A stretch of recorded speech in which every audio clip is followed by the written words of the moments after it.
One of the films that I remember the best from my childhood is this. It's a Norwegian movie called Flåklypa in Norwegian. I think in English it's called Pinchcliffe.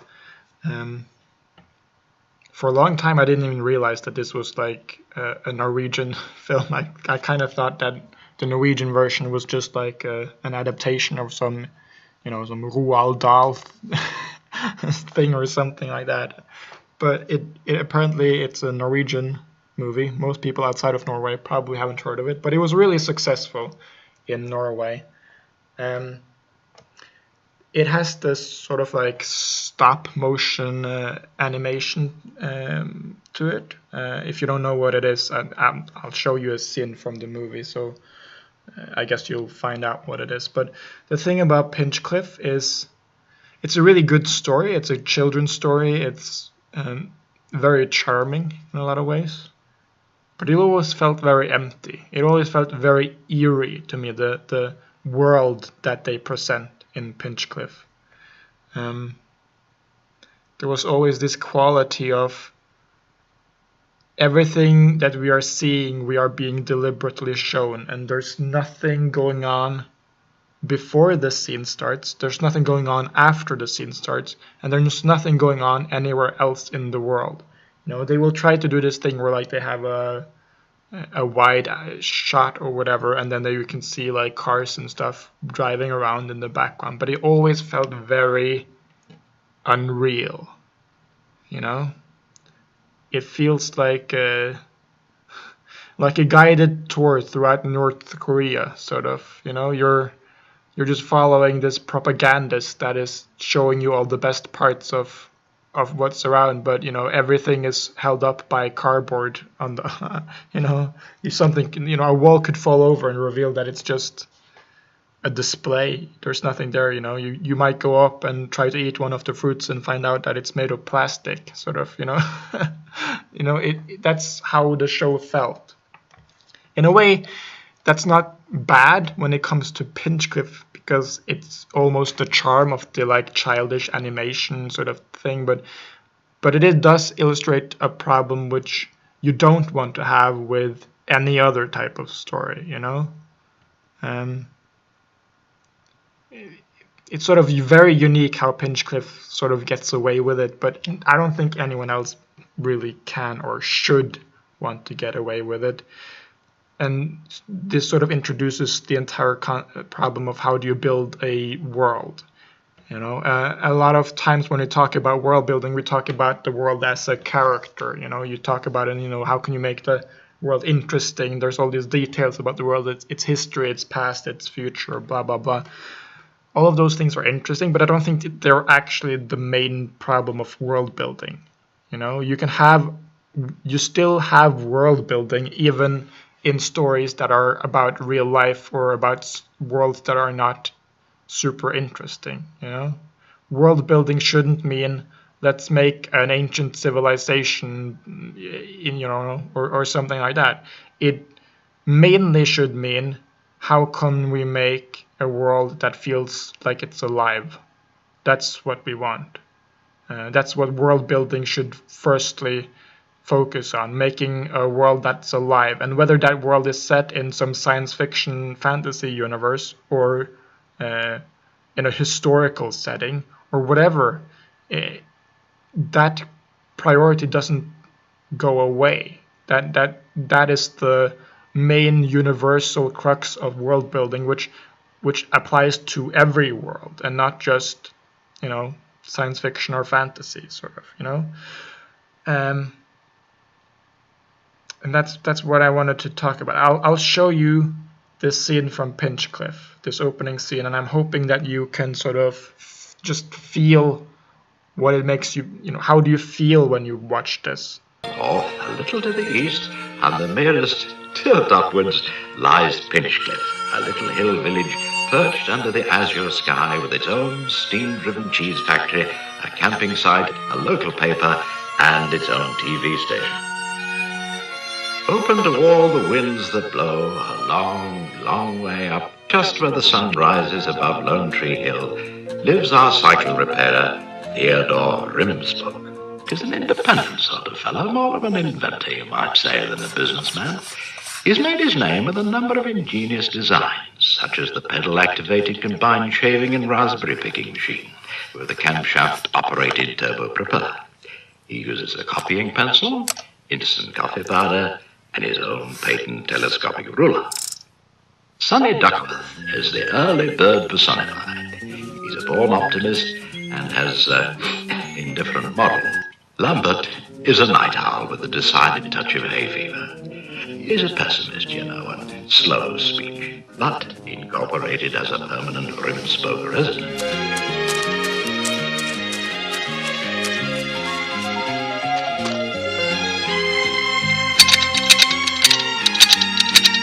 Like, look at this scene in particular, you know, it always feels like there's nothing going on in the background. There's no movement, there's nothing, you know.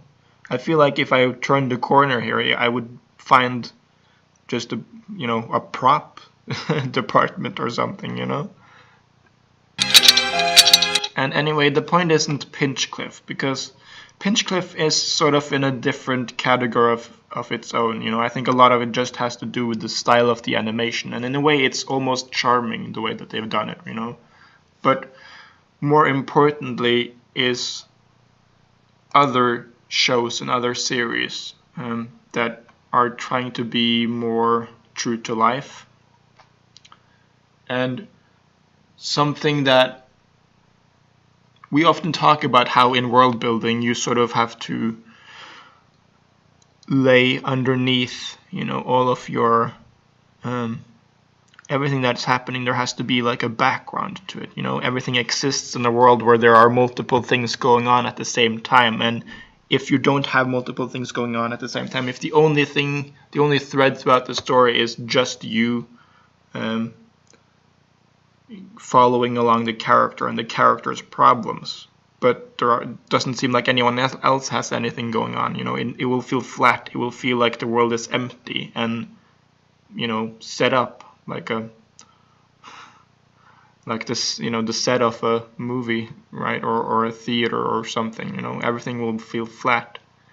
But the same is actually also true of character dialogue.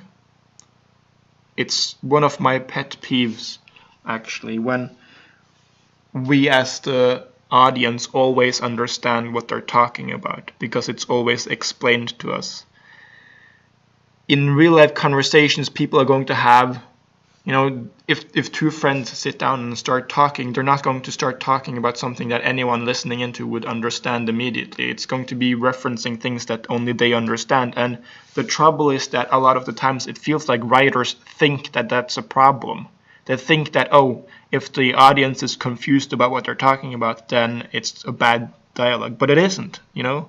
It might seem unintuitive, but it really, really isn't. If you leave your audience a little bit confused, that's fine. You should allow them to be confused a little bit, you know. You should allow the characters to say things that don't necessarily make sense to the audience. And the point isn't that they need to understand what they're saying. The point is just that they need to feel like they are real people talking, you know. You need to think more about the feeling that you are portraying, more so than directly what they are saying. That's all that stories are. It's, you know, we're not here to talk to them directly. We're there to show them something through the feelings of the scene and how it actually feels like to be there.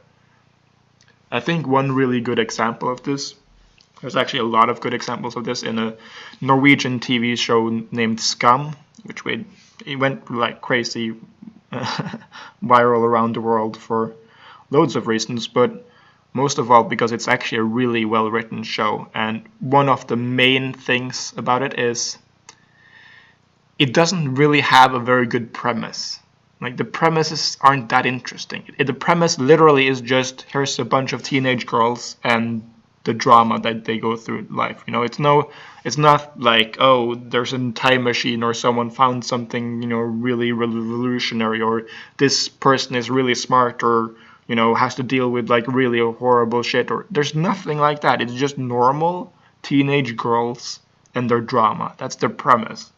The premise on its own is nothing special, but the execution is was one of the best executions I've seen of realistic characters ever in a TV show. It is incredibly well made, you know. And one of the reasons it's well made is because, you know, it does this thing where it layers on top multiple different subplot lines. You know, there's tons of people and everyone has something going on in their life and something that they're trying to deal with. And it doesn't mean that the audience member gets to see all of it all the time, but just the fact that there's things going on in the background, you know, that you hear about every now and again, makes it feel like it's a real and living world where all of the people have their own motivations. You know, it makes everything feel so much deeper. And maybe more to the point that I was trying to make, in the conversations that we do show the audience, where they are there, we don't always understand what they're talking about. And I'll show you some of this right now.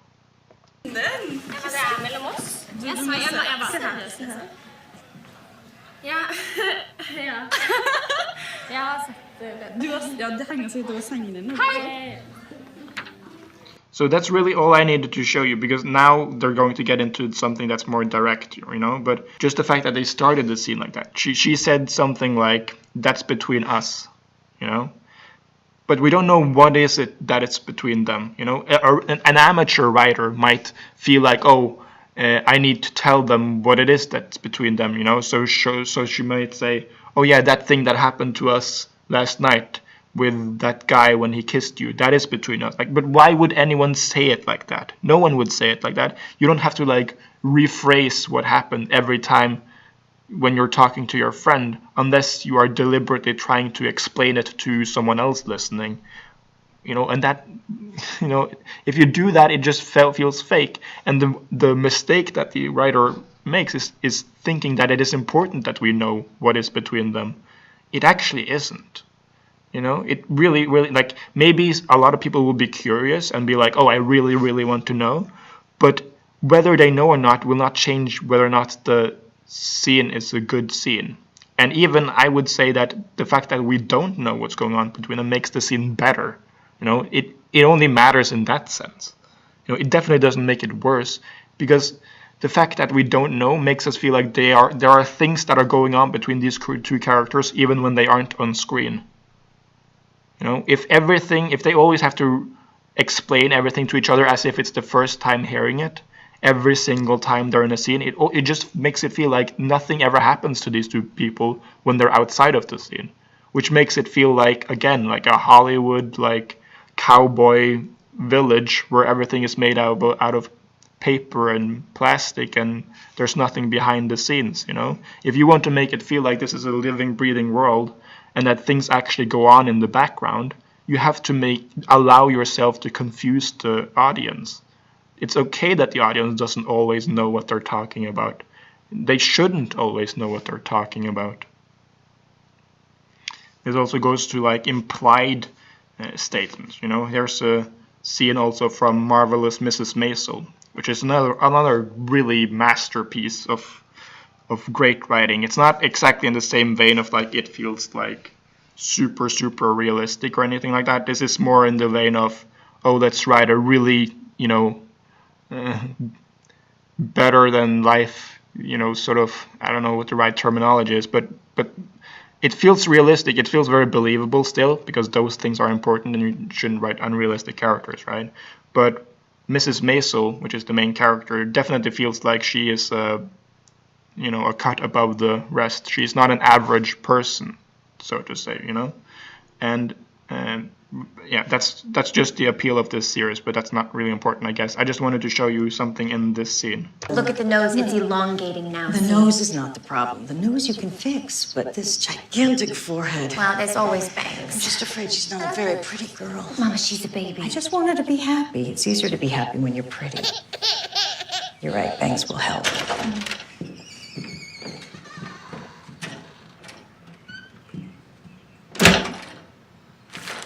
Did you notice that look that he gave them? See, a bad writer in that scene would have opened the door, have the father come in, and then push the son in and whatever, and then the father would say something. He would say something to explain to the reader why he's putting him in there. Like, I can't have it with this kid anymore, or something like that. Or like, he keeps messing with my blah, blah, blah. But it became so much more effective that he didn't say anything. He just opened the door, shoved the kid in, and then walked out again. And it makes us feel like, oh, okay, we know exactly what's going on. We know that this, her father has been annoyed by the child. He doesn't want to deal with him anymore. And the fact that we feel that way without him saying a word also makes us feel very, it really conveys the message that there are things going on outside of the room as they are in this room with the baby. While they were inside with the baby, something was happening between the father and the son. And that makes the world feel more filled out, It's all about little details like that, where he doesn't explain anything. It just shows, it implies that there's more to this world than what you are seeing right in front of you. And just to drive this point home, with one other example, I want to show you an example of this being done wrong. And the only reason I'm picking this example is because I was recently watching this show on Netflix called Touch. You don't really need to know what it's all about. It's just it's one of those shows that has a really interesting premise, but the writing isn't quite up there. Like, it's better than average, I would say. It has a pretty good rating, and I understand why. But it's really relying a lot on the fact that it has a very interesting premise, less so on actually having well-written dialogue and stuff like that. And I think I want to show you it being done wrong. Like, it's not doing horribly wrong. Like, I could show you something that is just so obviously the opposite and so obviously the wrong way to do it. From something like what they call Aliens from Planet 9 or something like that. It's one of those old TV shows that has like really good examples of this being done wrong, and maybe I'll show you that as well. But I just wanted to show you something that could easily escape your mind if you don't know exactly how to look for the nuances. So let's look at this scene. Get to New York Stadium. I'm taking my father there. Ah, He loved New York. He went to university here, loved the city, the people. But ma'am, most of all, he loved the baseball. my dad's a baseball fan too. So I'm taking him to the stadium to spread his ashes in the center part of the field. I have yet to shed a tear for him. I'm waiting until after I complete my task. See, that's too much information, right? It's very, it feels like we're supposed to feel for the guy. Oh, that's so sad or whatever. And, the beginning was actually pretty good when he said, like, oh, I'm taking my dad to the stadium. And then it shows us like her looking down. And then you see the shot of the urn with that obviously is like the father's ashes. When I saw that, I immediately knew what he was talking about. I didn't need him to further go on to explain that he's taking his father's ashes there. As if he, like, for one thing, why does it need to, like, why is that important? Kind of, I don't. It kind of could be important. You kind of could get away with that if that's where you stopped. If you went like, yeah, I'm spreading my ashes at the stadium. I would have preferred it if he even didn't go that far, if we just left it to be completely implied that the father that he's talking about is actually dead. I think that would have been even better, but I think you could pull off like him actually explaining that, yeah, I'm taking my urns there, because that might be natural enough to say. But then when he goes on to say, I have yet to shed a tear for him, I'm waiting to finish the task. Like, people don't just open up like that, like out of the blue. Like, it feels, you're left feeling like this isn't that emotionally heavy for the guy, And, why is he just explaining this like out of the blue? Like, fair enough, you're taking your dad's ashes there. That's irrelevant, right? But then like, oh yeah, I haven't cried about him yet. I'm deliberately waiting to cry until I've done this. I'm like, why? No one would just start explaining that. unless you're just trying to like, you're sort of like on a surface level understanding of how to pull on the audience's heartstrings, sort of. We're supposed to feel for the guy, but I don't really feel for the guy. I don't feel it because I'm not in the moment right now. It just feels very Hollywood, like, let me explain how sad I am. So, it doesn't feel real. It feels very plasticky and like.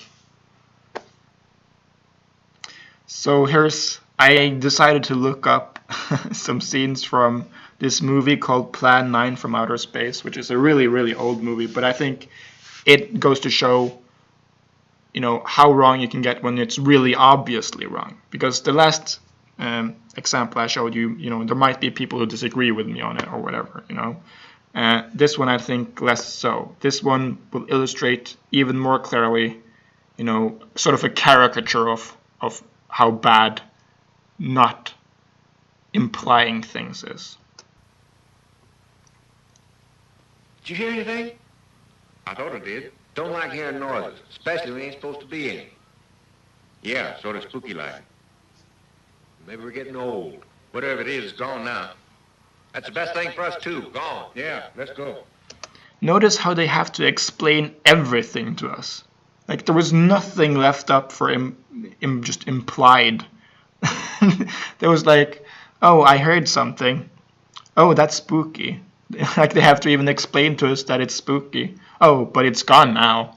I'm like, I mean, for one thing, why would it be gone? Why would you assume that it's gone now? But even so, I mean, it feels like the writer thinks like, oh, the spooky thing was there and then it went away, and then they have to explain to us that it went away. But the thing is, we don't need to know whether or not it went away or not. We can just be left questioning, is it there? Like, we don't. And then they go, oh, let's go. Like, they're explaining what they're doing while they're doing. Like, there's absolutely nothing left up for anything. Everything is just explained to us directly. And frankly, this is what this all is about. Again, is show don't tell, right? This is what we're talking about with show don't tell, is implying rather than explaining. I sometimes think show don't tell is a little bit misleading, a way of saying it, because it doesn't exactly explain what it's all about. Because you could show something through dialogue, but the people think that, oh, that's telling because they're talking. But that's not what talking isn't the same as telling. Telling is just about whether or not you're directly giving the reader information or implicitly giving them information. And you should always try to make it implicit, have it as subtle as possible, have as much of it implied as possible rather than directly explained.